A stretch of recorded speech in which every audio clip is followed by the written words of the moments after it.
How, അങ്ങനെ ഒരാളെ പറ്റിച്ചു. ഇനി നമുക്ക് കളിക്കാം. എന്ത് കളിയാ? ഓക്കെ, തുടങ്ങാം. നീ എന്ത് പറഞ്ഞടി മൂദേവി?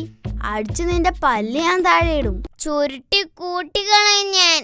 അടങ്ങിയിരുന്നോളണം. പിന്നെ ഈ വീട്ടിൽ ആര് പറയുന്ന നടക്കാന്ന് നോക്കാം. നമുക്ക് നോക്കാം.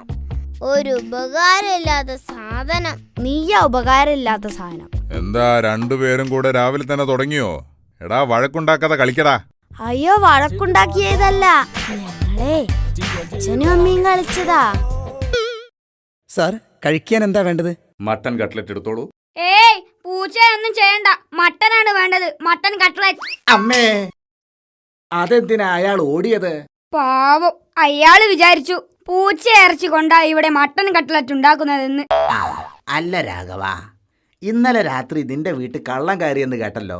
നീ സ്ഥലത്തുണ്ടായിരുന്നില്ലേ? ഞാനും ഭാര്യയും മാത്രമേ വീട്ടിലുണ്ടായിരുന്നുള്ളൂ.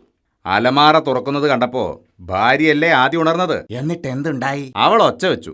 കള്ളനും അവളും തമ്മിൽ പിടിയും വലിയായി. എന്നിട്ട് നീ ഒന്നും ചെയ്തില്ലേ? എടോ, എഴുന്നേറ്റ് ചെന്ന് 4 എണ്ണം പൊട്ടിച്ചൂടായിരുന്നോ? അതിന്റെ ആവശ്യമൊന്നും വന്നില്ല.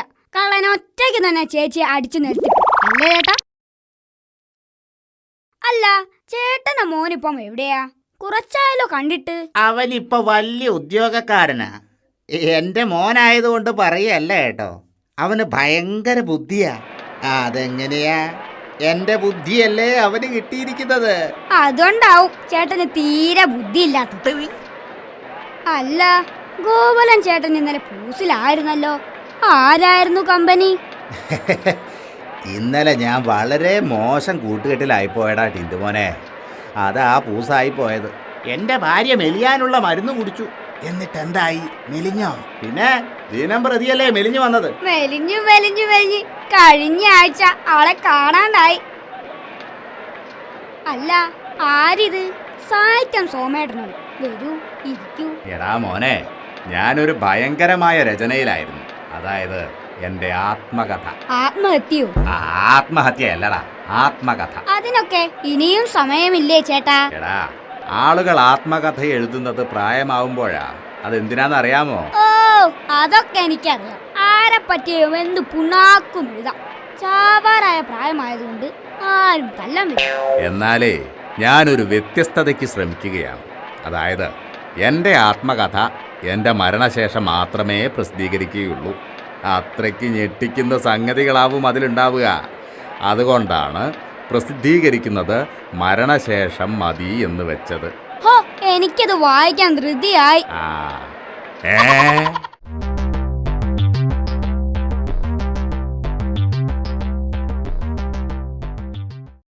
ഹായ്, നല്ല രസമുണ്ട് നിങ്ങളെ രണ്ടുപേരെയും കാണാൻ. രണ്ടാൾക്കും കയ്യാമ്മ വെച്ചിരിക്കുന്നല്ലോ. രണ്ടുപേരും ചേർന്ന് ആ കുറ്റം ചെയ്തത്. ഓടിപ്പോവാതിരിക്കാനാ ഇങ്ങനെ കയ്യാമം വെച്ചിരിക്കുന്നത്, മനസ്സിലായോ? ഈ കള്ളനെ പേടിച്ച് ഈ പോലീസ് ഓടിപ്പോവാതിരിക്കാൻ SI സാറ് ചെയ്തതാവും. ഒന്ന് പോടാ. ഇവൻ ആരാണെന്ന് അറിയാമോ? ഉടുമ്പ് വാസു. ഒരു പഴുത് കിട്ടിയാൽ മതി, ഊർന്നു പോയി കളയും.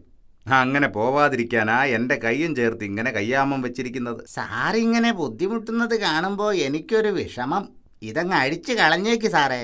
ഞാൻ എങ്ങും ഓടിപ്പോവില്ല. ദേ, അടങ്ങി നിന്നോണം. ഇടിച്ചു നിര കൂമ്പിയാൻ പാട്ടു. ഓ, അത് പണ്ടേ വാടിയതാ.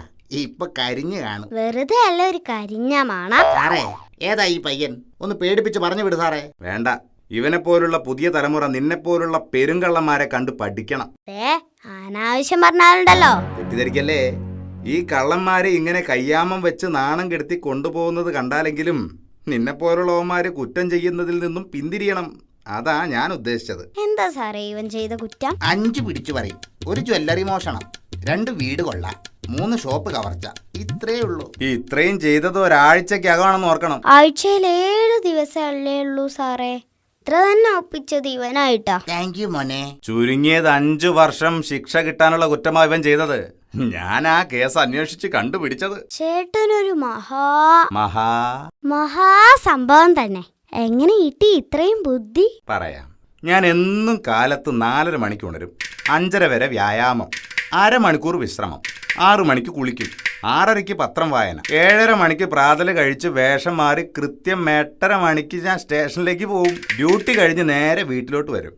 അത്യാവശ്യം വീട്ടുജോലിയിൽ ഭാര്യയെ സഹായിച്ച് അരമണിക്കൂർ ടി വി കാണും. കൃത്യം 8:30 മണിക്ക് കിടക്കും. ചിട്ടയായ ജീവിതം. കഴിഞ്ഞ 10 വർഷമായി ഇതാണെന്റെ ജീവിതം. 10 വർഷം. കഷ്ടം, ഇയാൾക്ക് 5 വർഷമേ 10 വർഷം കിട്ടാൻ മാത്രം പോലീസ് ചേട്ടൻ എന്ത് തെറ്റാ ചെയ്തേ?